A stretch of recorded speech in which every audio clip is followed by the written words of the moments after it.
The Great Pyramids of Egypt. The sheer size of these monuments is fascinating. The two highest and biggest were built for Pharaoh Khufu and his son Khafre. The Khufu Pyramid is 480 feet high, and each pyramid contains about 2.5 million blocks. How were they built? Over the past few decades, significant discoveries have been made on the very site where they were erected.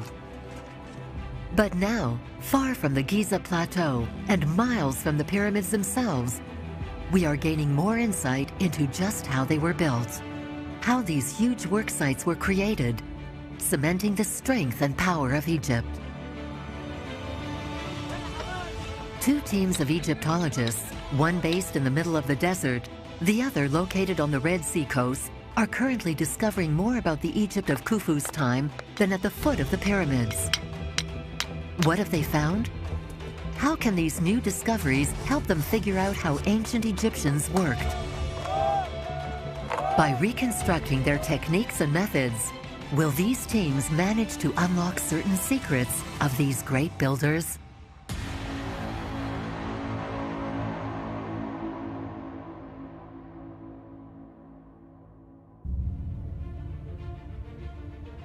The Khufu Pyramid and those constructed after it were built on the Giza Plateau. This exceptional site was a huge necropolis for centuries before being practically forgotten under the sand. When Napoleon and his troops arrived at the end of the 18th century, the bottoms of the pyramids were not visible and the Sphinx was half buried. For the next century and a half after this memorable expedition, monumental excavation work was carried out to remove the sand from the Giza Plateau.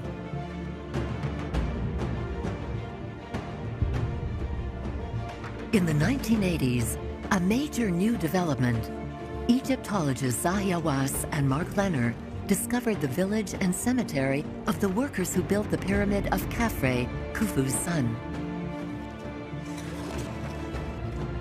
The lives of the pyramid builders began to emerge from the shadows and contradict the cliches written in the Bible. The pharaoh's workers were not slaves. They were treated and fed well. They were organized into 40-person teams. These men were proud to be buried next to their king. These excavations have continued for 30 years, but the occupation and looting of the site for centuries and centuries after Khufu's death have obscured a great number of clues. No papyrus, no written document dating from his reign have ever been found on the Giza Plateau. The ravages of time have also destroyed all the large-scale statues of him. The only likeness of Khufu that has miraculously survived the ages is a tiny ivory figurine currently housed at the Cairo Museum.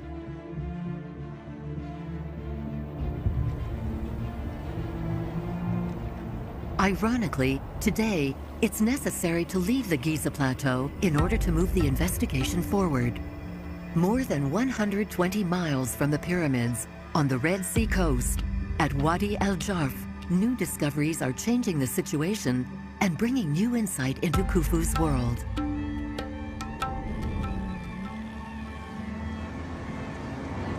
Egyptologist Pierre Tallet and his team come here every year to excavate for 2 months.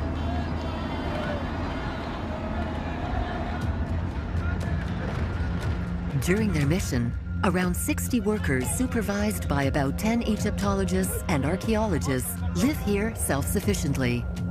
Their camp in the middle of the desert is just a few yards from this ancient site that hasn't been occupied since it was abandoned 4,500 years ago.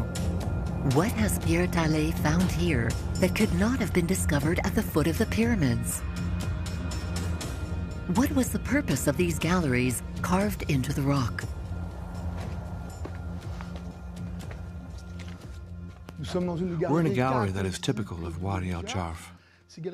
These galleries had several functions, but their main function was to house dismantled boats that were stored inside these chambers between two Red Sea expeditions.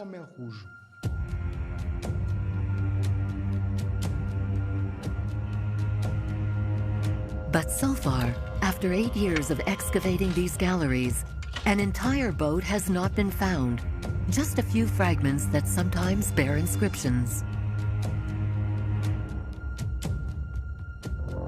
Pierre Tallet has not found the boats he's looking for, but he has discovered traces of Khufu all over the site.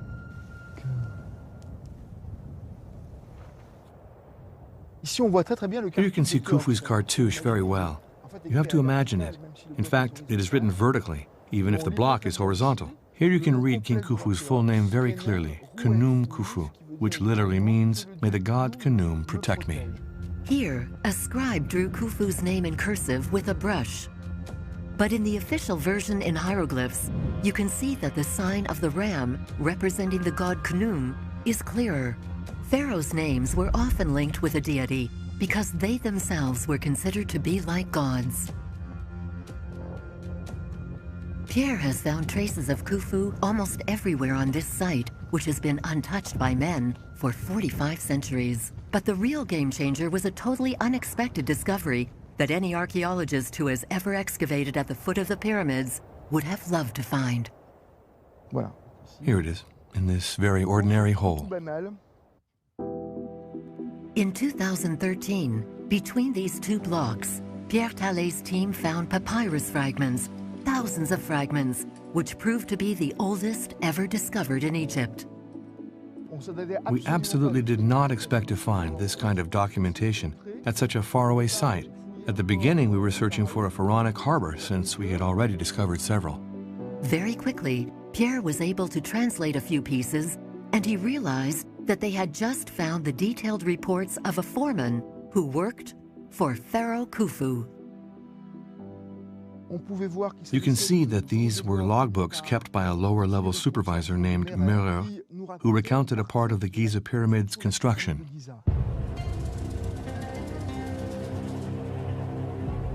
This priceless treasure is now protected in the Cairo Museum.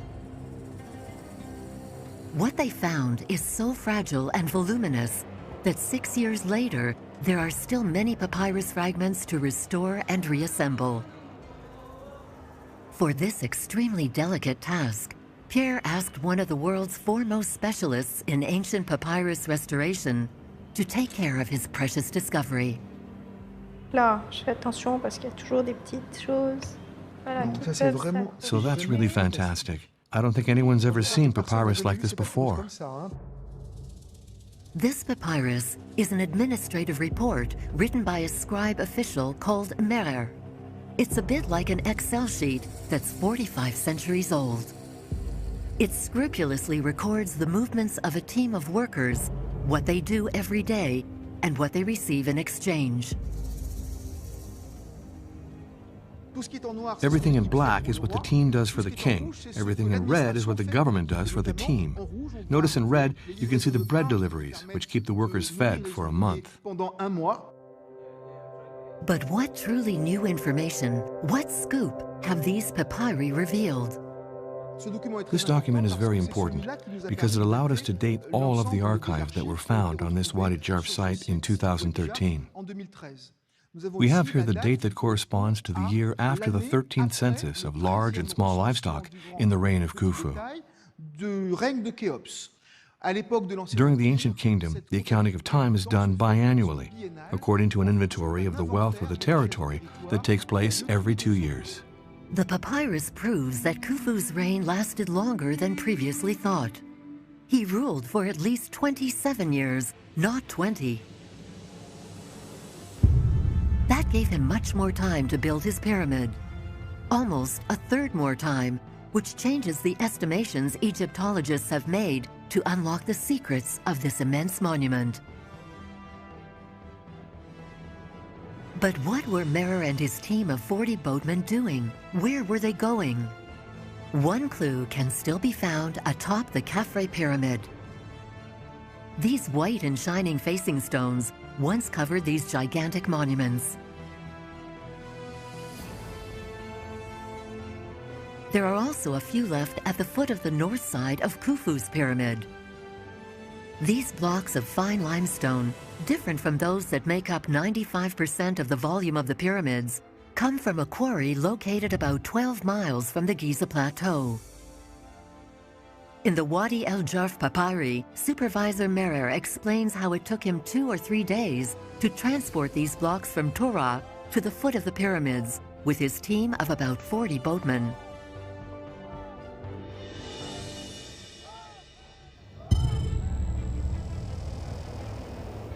A port had been constructed next to the construction site, allowing heavy materials to be transported when the Nile was at its highest level during the annual flooding.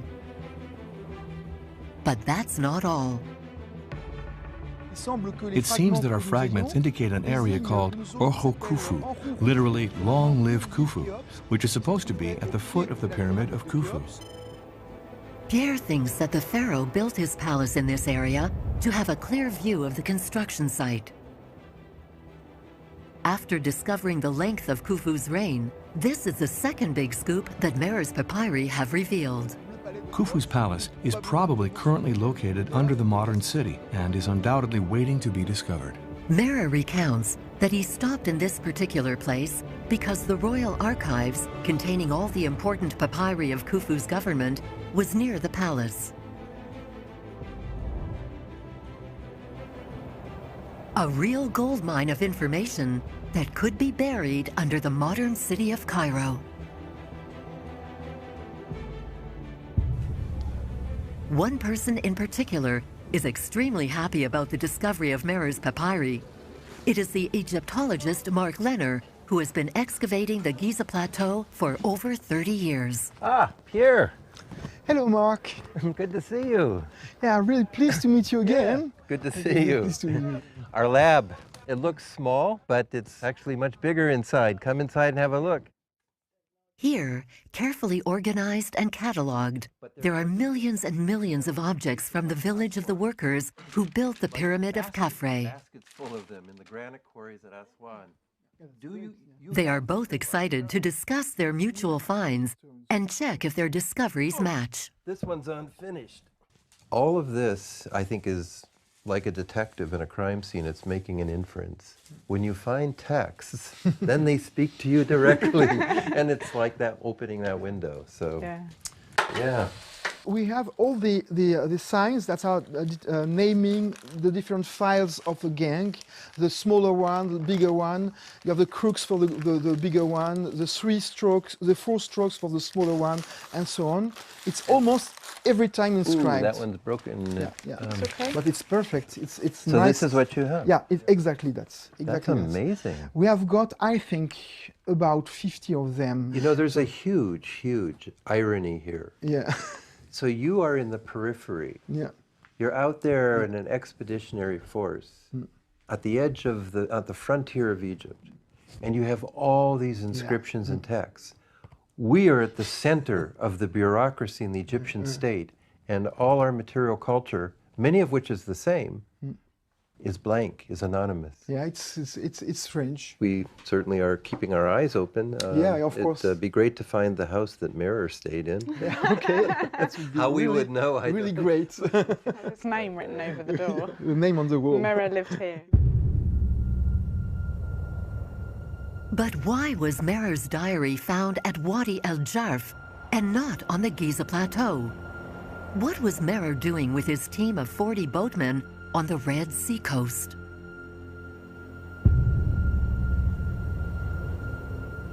After several years of intensive work at the Wadi El Jarf site, Pierre Tallet and his team are able to reconstruct part of the story.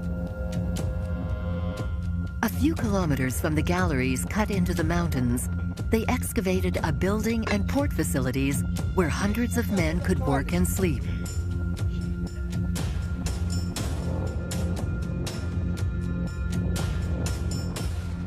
And at the seaside, they found a jetty from which Khufu's ships set sail for Sinai. Another important clue. While searching underwater and in the port buildings, they found about 100 boat anchors. At that time, anchors were simple limestone blocks with a hole for a rope to pass through. But what were they looking for on the other side of the Red Sea? It's certain that they were going to the Sinai Peninsula. That was certainly one of the major reasons for building this port, because Sinai had the largest copper deposits that the Egyptians could mine directly. Several copper mines dating from Khufu's era and even before his reign have been found in Sinai. At that time, there was no iron, so the tools that cut the Great Pyramid's 2.5 million blocks of limestone were made of copper ore.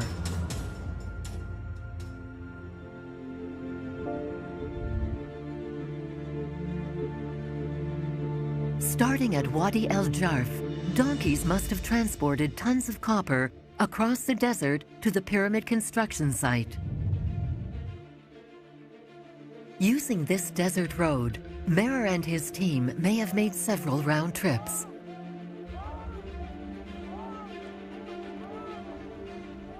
Before returning to the pyramid site with their copper cargo, they would have first arrived in Wadi El Jarf with the pieces of their dismantled boats.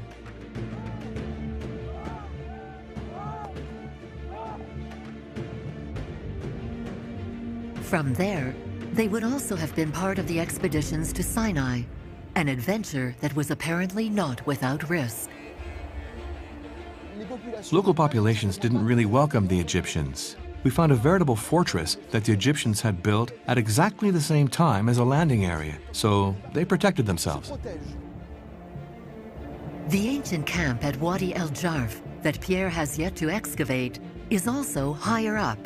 This allowed them to monitor their surroundings and prevent any attacks that could threaten their expeditions. In this hostile context, ancient Egyptians tried to protect their installations at all costs. Sometimes several years passed between two expeditions to Sinai. Before leaving, to avoid having their equipment stolen, they stored the dismantled boats in these galleries, and they carefully closed them with limestone blocks cut especially for that purpose.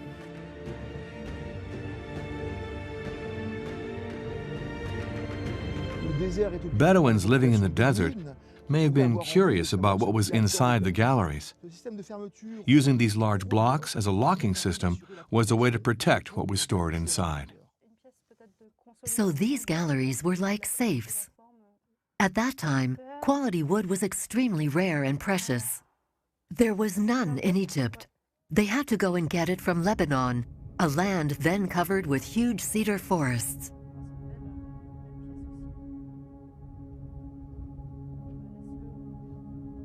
But how were these huge blocks, used to seal the galleries, cut and transported here?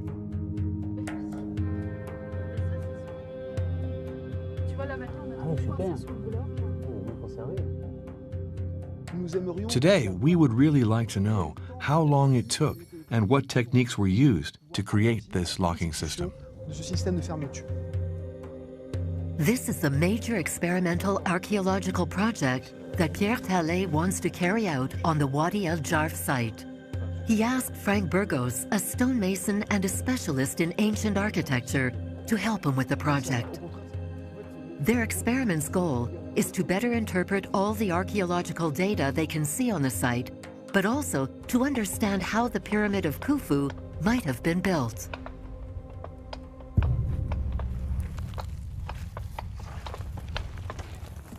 This experiment will take place about 300 yards from the camp, just next to the quarry where the ancient Egyptians carved the blocks used to seal Wadi Jarf's galleries. An unfinished block, abandoned before it was finished, has allowed Frank to understand some of the techniques they used. The block is surrounded by trenches that go all the way around it and are used to extract the block. We realized that there are workstations that are approximately 1 meter long. So every meter there was a worker. Well, then when he entered the trench, he was in a crouched position.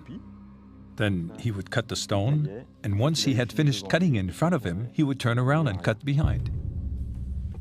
Using this ancient block as a model, Frank and his team of 4 workers will extract a 1.5 cubic meter block with copper tools. Now we're going to do an experiment to time how long it takes to extract a block. Frank starts by drawing the trenches that will define their work area and the size of the block they want to extract.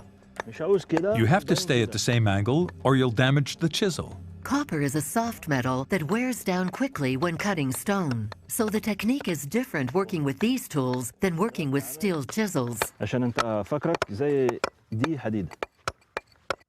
But with these copper chisels, the work is extremely long and tedious. How did the ancient Egyptians manage to produce more efficient results? Last year, I had the idea to wet the stone because I encountered big problems in my experiment with copper tools. I realized that there was a lot of salt in the stone because salt is soluble. I had the idea of wetting the stone to see if it would soften it up. We made 5 times more progress when we wet the stone. We realized that the stone is really crumbly. You can crumble it with your fingers. It is less solid than it was before. So far, no one has carried out this type of archaeological experiment using water. And this technique is not mentioned in any ancient documents or bas-reliefs. If his intuition is right, it's a real discovery.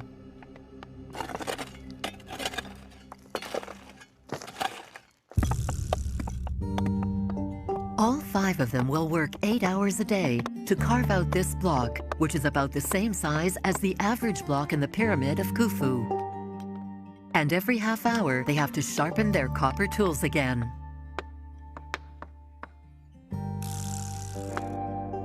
This archaeological experiment, using copper tools and not steel tools, has never been done properly before. The result of this test will reveal a lot about the ancient techniques used during Khufu's time.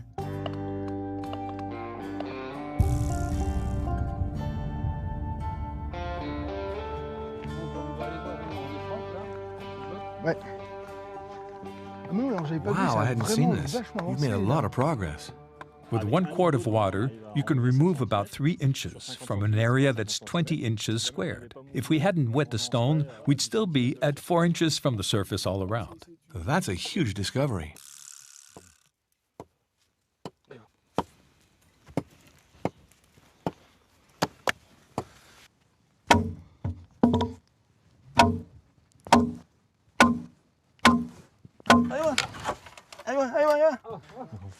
What's surprising is that it broke at the bottom. You can see the crack that goes down there. It split at the lowest point.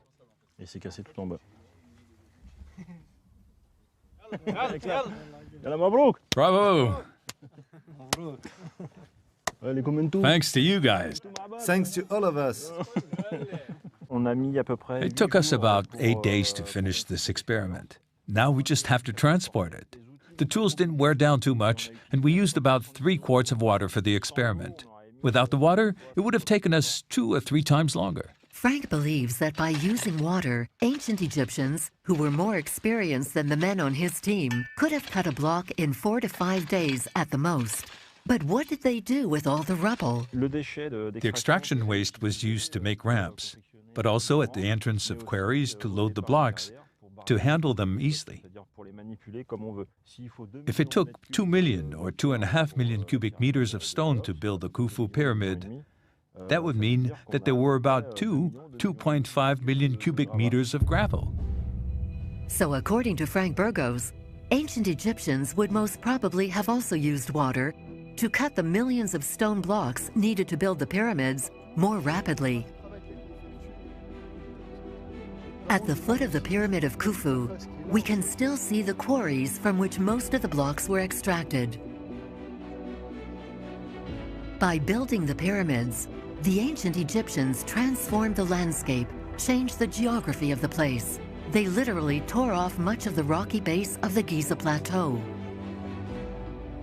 The Sphinx itself is a remnant of this hard limestone plateau, an immense area of which was used to cut the stones needed for the pyramids.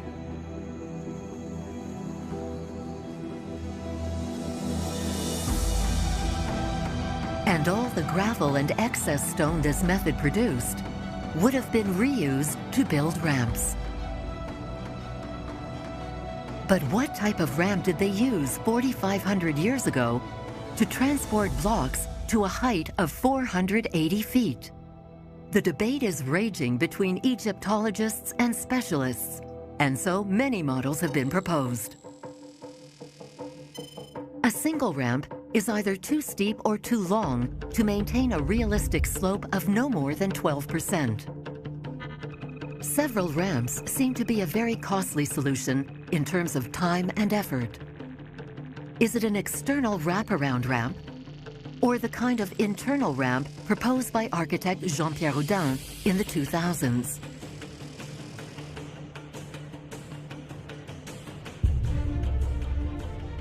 For now, there is no definitive evidence that would settle this debate. Again, it may be necessary to distance ourselves from the pyramids to find some answers.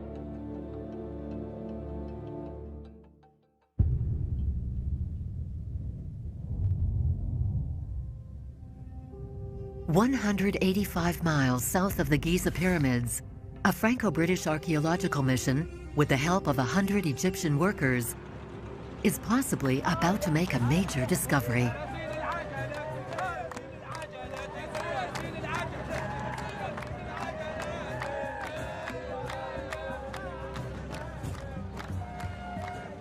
We are at Hatnub, one of the oldest calcite quarries in the world.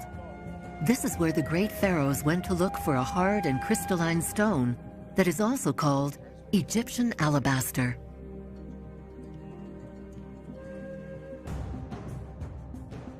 Today, there is no alabaster left in this quarry, which was totally depleted and abandoned in ancient times.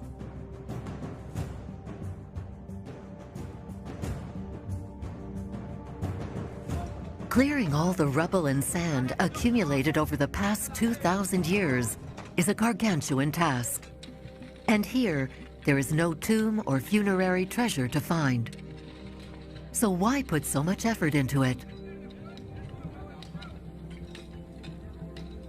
What Yanis Gourdon's team has begun to find on the site could revolutionize our understanding of the major pharaonic construction sites, particularly that of the Khufu Pyramid.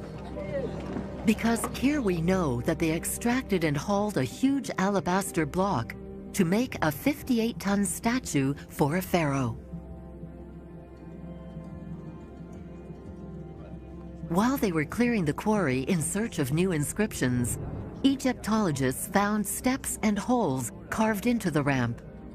They think that these holes were used to wedge huge wooden poles that were part of a very ingenious towing system. They have 1 month to clear as much gravel as possible, around 6,000 tons, to see if there are similar holes on the right side of the ramp and lower down in the quarry. But how can we date this ramp carved into the rock inside a quarry that was used for almost 3,000 years? How can we be sure that it was used in Khufu's era? What helps them are the hundreds and hundreds of inscriptions left there by expedition leaders who came all the way here to extract the sacred alabaster. So let's have a look on Khufu's inscriptions.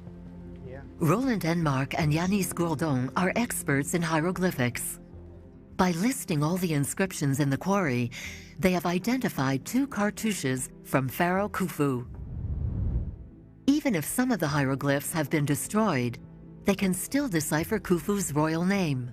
Yep, there's definitely a vase there. And the quail? Yes, the quail chick and the viper. Yes. It is the same signature that has been found all around the Wadi El Jarf site and in Meres papyri.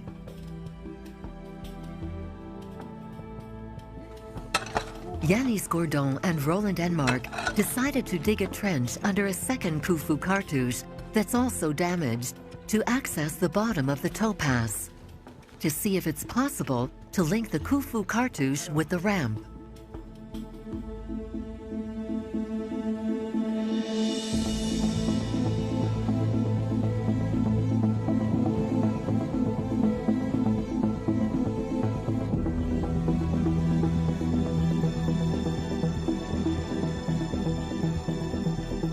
A month later, the team has been able to clear the top of the ramp entirely and a large part at the bottom of the quarry where the Khufu cartouche is located. Were they able to find the clues and information they were looking for? The amount of rubble and sand deposited here over the past 2,000 years is much greater than they had estimated. After digging down about 30 feet under the Khufu cartouche, they have finally reached the base of the ramp.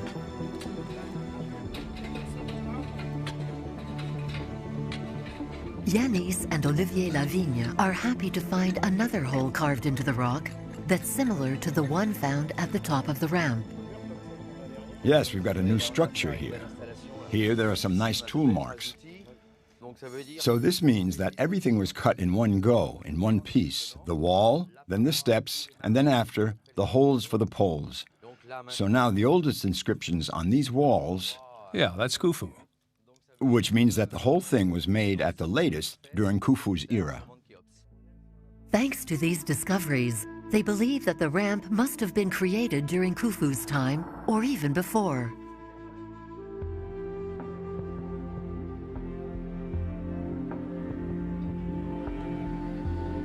And at the top of the ramp, just as they had hoped, they uncovered more pole holes and lots of tool marks.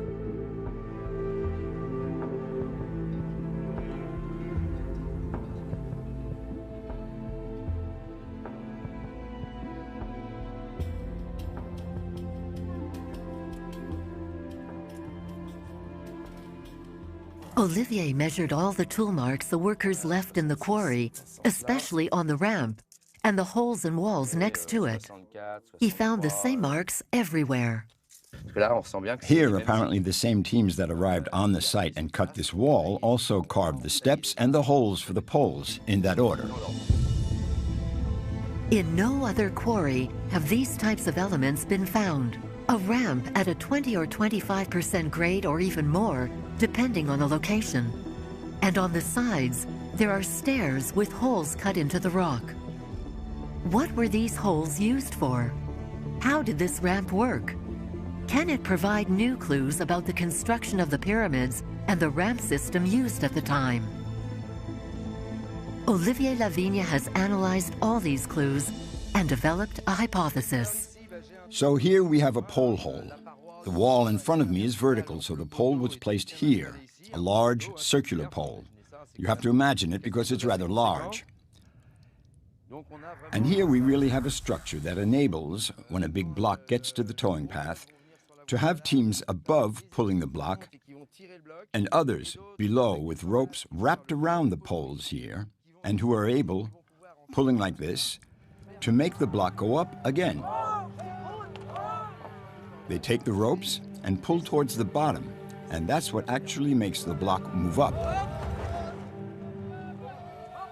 Behind here, there's a big structure, a crossbar that goes here, that ties, that dovetails the pole to wedge it just behind, because behind here, the hole is a little slanted.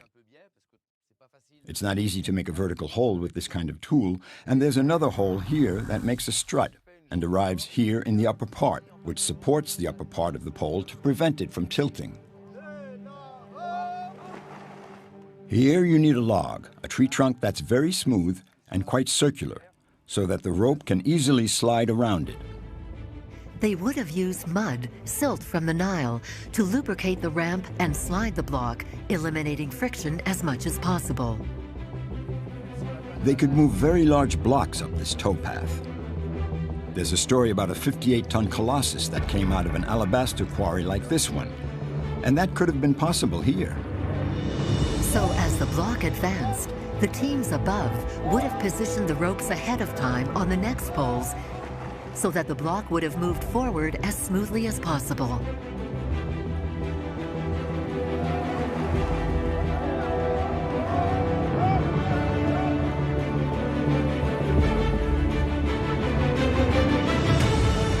According to Olivier, this ramp system could have been adapted to the Pyramid of Khufu.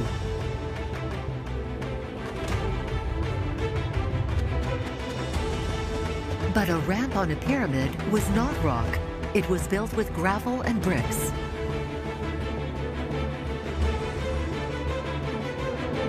So they had to secure and stabilize the space between the poles using wooden crossbars inside the ramp and also above it. But is this system feasible? This hypothesis needs to be tested under real conditions to know for sure.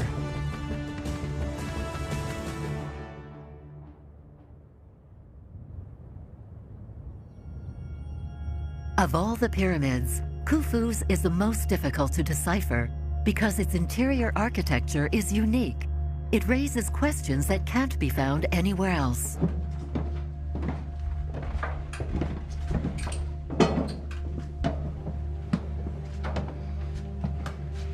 The immensity and ceiling height of the Grand Gallery is a mystery in and of itself.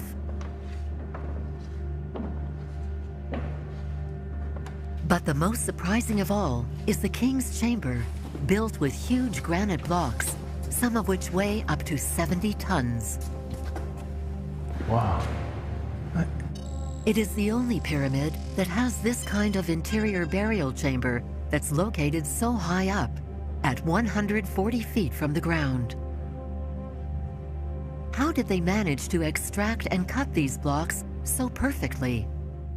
Can you see the chisel marks of the stonemasons who made the sarcophagus? Yes, of course. There are several there.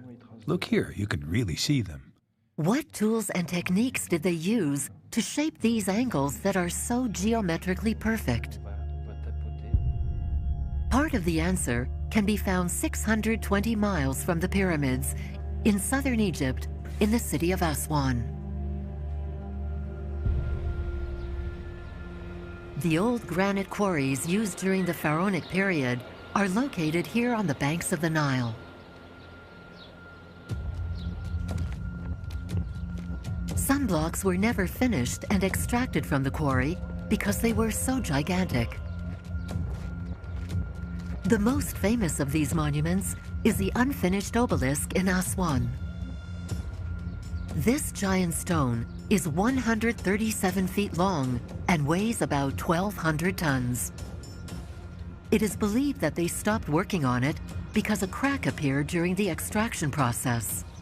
These unfinished monuments give astonishing testimony about ancient Egyptians' stone carving techniques. They reveal some secrets, like how the masons were able to work the stone using other stones that are even harder than granite. It's amazing the work that's been done. To extract the obelisk, you can see the trench they had to create with balls of dolerite, which is a relatively hard stone. It is magmatic rock, and it is the only tool they had at their disposal to cut granite. It's really incredible. Here, there are the same vertical trenches as for the obelisk, but what we have in addition are horizontal trenches that were used to remove the block, visible here. It's crazy.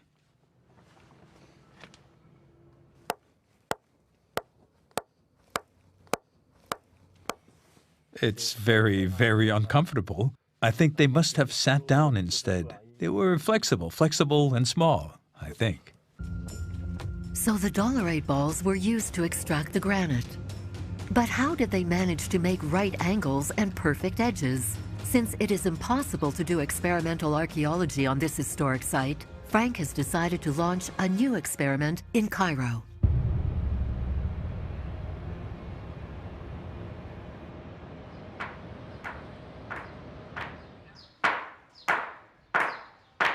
Sculptor Nathan Doss and his student Islam El Sharkawi are used to sculpting granite using modern techniques. But they have always wondered how their ancestors carved this hard rock without iron tools.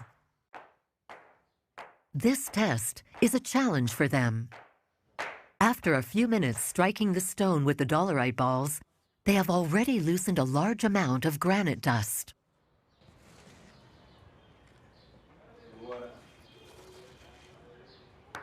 But for Frank, the real challenge is not to prove the dolerite's effectiveness. He has no doubt about that. What he would like to test is how to make perfect angles, like in the King's Chamber, without steel tools. If we hit the edge of the ridge with dolerite balls like this, we'll break the ridge.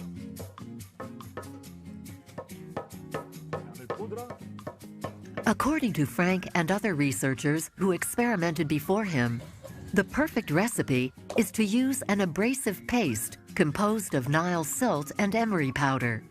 Emery is one of the only rocks that is much harder than granite. When emery powder is applied with a single copper blade, it can actually saw the granite.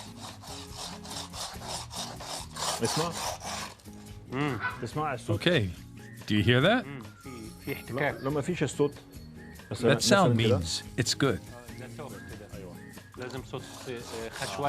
Okay, it needs to squeak. You just have to be very, very, very patient.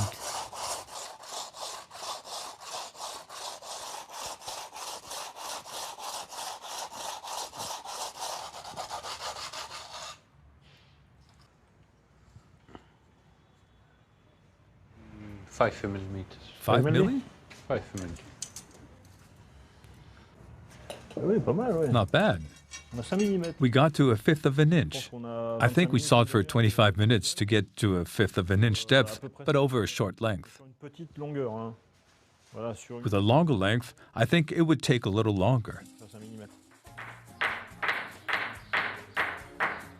For 3 days, Nathan, Islam, and 2 workers will level 2 sides of the block, removing between 1.5 and 2 inches of their surfaces with dolerite balls. Then they will start sawing on 2 sides to prepare the cutting of a perfect edge.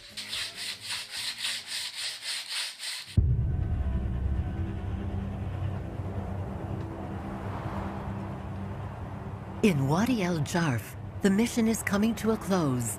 But Frank would like to try to move the limestone block he cut the year before to the camp. To best prepare the experiment, the workers remove the stones, level the surface, and smooth the towpath as much as possible.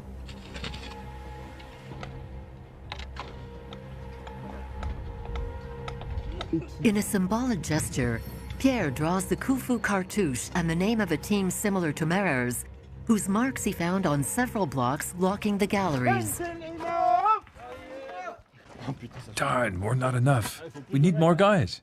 Under the old blocks blocking the galleries at Wadi El Jarf, archaeologists found only timber, but no sleds. Frank therefore starts with this technique. His method is to go from the simplest technique to the most complicated. كمان واحدة صغيرة طلعت جاءت وجاب هلا هوب كمان واحدة هوب واحدة ثانية هوب الله الله يا رجال هوب هوب. Come on, all together. Stop! Look at the path. It's not good. The wood is slowing us down. The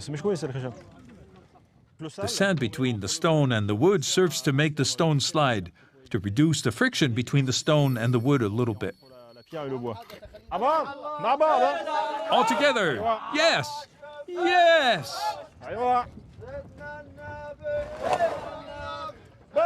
Stop.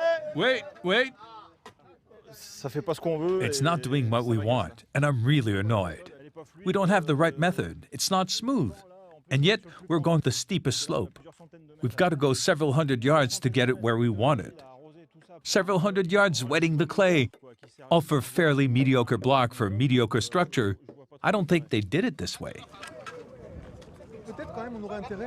Maybe we should try moving it with a sled, even a rudimentary one, because for the moment, the block looks like it's stuck to the planks.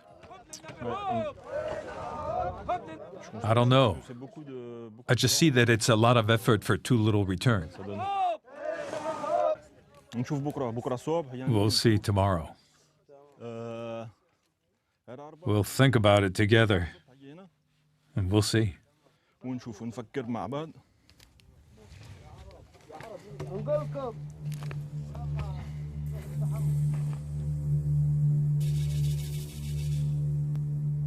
In one day, with 33 workers, the block only moved 50 yards on a 25% downward slope. Frank has only one more day. How can he save the situation?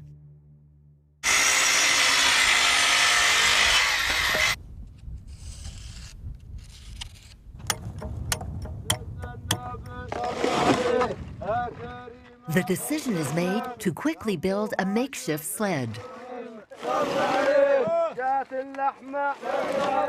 Wood against wood, the block suddenly moves much faster.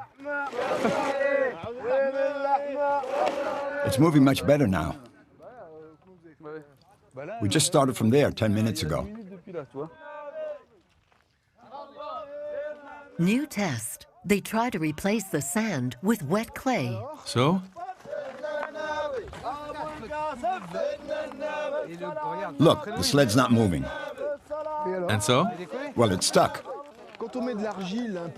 When you put a little wet clay that is supposed to lubricate the system, the block stops moving. Damn.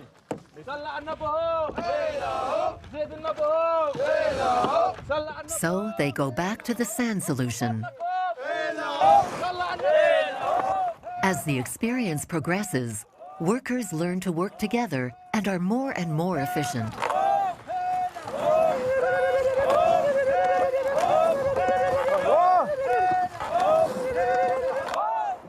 They reach the camp at the end of the afternoon, 300 yards from their starting point. Oh putain, ouais!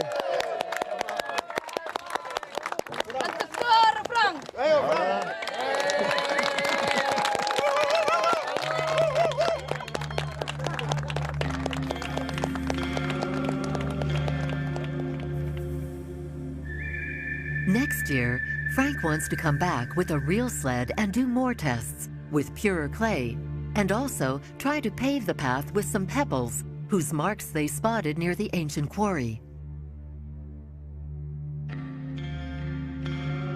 He would also like to do tests where the block has to go up a slope. But what can we understand from this first archaeological experiment concerning the construction of the Khufu Pyramid? To make a connection with the Great Pyramid, I think we can expect 35 yards per hour for a block of this size. That might be the most pessimistic estimation. I think they were more experienced. They had a much more functional technique that certainly allowed them to go faster than that.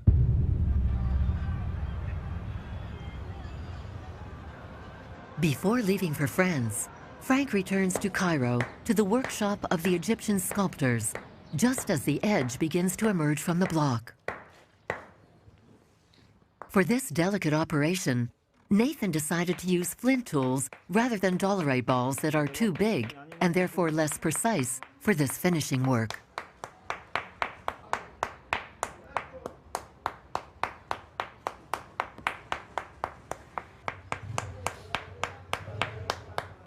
They managed to make a perfect angle with the tools available in Khufu's era: dolerite balls, a copper blade, an abrasive emery paste, and flint.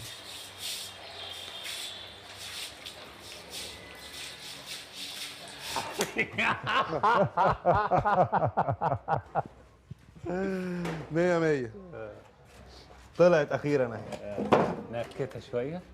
It's a great experiment. I have always read about the ancient techniques. Something it worried me a lot since I'm a sculptor. So to be able to do it yourself, that's something.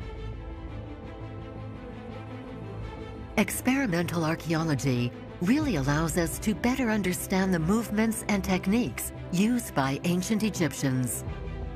Frank's experiments showed that they probably used water to cut the 2 million blocks of limestone that make up the Great Pyramid of Khufu. Otherwise, they would not have been able to cut so many blocks in less than 27 years with copper tools. With this method, they would have extracted as much rubble and unusable material as they did cut stones, which would have allowed them to build ramps easily and be able to transport the blocks up to a height of 480 feet. Hatnub's ramp indicates that they could pull large blocks on ramps at grades over 20%, not just 12% maximum as previously thought. They used wood, wooden sleds, perhaps moistened silt, and maybe sand to reduce friction. Many major archaeological experiments still need to be carried out to try to get a clearer picture. These tests require long preparation and training for the teams involved.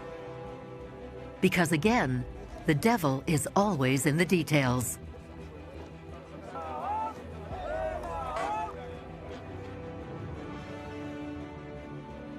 Thanks to decades of archaeological work done on the Giza Plateau, confirmed by Pierre Tallet's discoveries, it has become possible to reconstruct the Giza Plateau and the workers' daily lives during the construction of the Khufu Pyramid.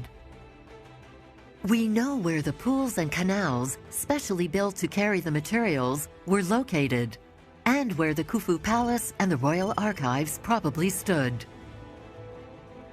To build the pyramids, these exceptional builders also had to create a strong centralized state where everything was planned and organized down to the smallest detail. The wood that was essential to construct boats was brought from Lebanon.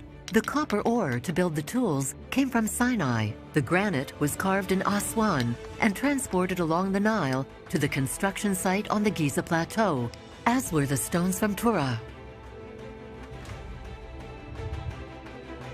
Without the pyramids, perhaps ancient Egypt would not have become the great civilization it was.